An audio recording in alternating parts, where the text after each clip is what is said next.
मैं चंदन Bhardwaj. P24 news में आपका स्वागत है। देश में 1 जुलाई 2024 से 150 साल से ज्यादा समय से चली आ रही आईपीसी को खत्म कर दिया गया और 3 नए कानून को लागू कर दिया गया है। हालांकि इनमें कुछ ऐसे एरिया भी है जिन पर लगातार सवाल खड़े हो रहे हैं। इन्हीं में से एक अप्राकृतिक सेक्स के लिए कोई प्रावधान नहीं होना भी है।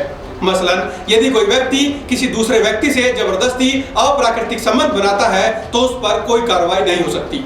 दरअसल हमारे देश में पिछले कुछ समय में जबरन अप्राकृतिक संबंध बनाने के कई मामले सामने आए हैं, जिनमें आरोपी के खिलाफ कार्रवाई के लिए कोई ठोस प्रावधान नहीं था। हालांकि नए समय के हिसाब से बनाए गए भारतीय न्याय संहिता, भारतीय सुरक्षा संहिता और भारतीय साक्ष्य अधिनियम से ये उम्मीद की जा रही थी कि उनमें उन उत्पीड़ित पुरुषों और ट्रांसजेंडरों के हक में कोई कानून बनाया जाएगा। हालांकि अब इन 3 नए कानूनों पर भी सवाल उठने लगे हैं। दरअसल बीएनएस में अप्राकृतिक सेक्स शीर्षक वाली आईपीसी की धारा 377 को पूरी तरह से हटा दिया गया है।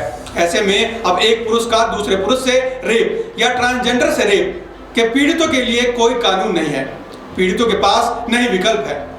संसदीय उप समिति ने सुझाव दिया था कि यदि कोई पुरुष दूसरे पुरुष के साथ बिना सहमति के अप्राकृतिक संबंध बनाता है या कोई पति अपनी पत्नी से जबरन अप्राकृतिक सेक्स करता है तो उस पर 377 लागू किया जा सके, ऐसा प्रावधान होना जरूरी है।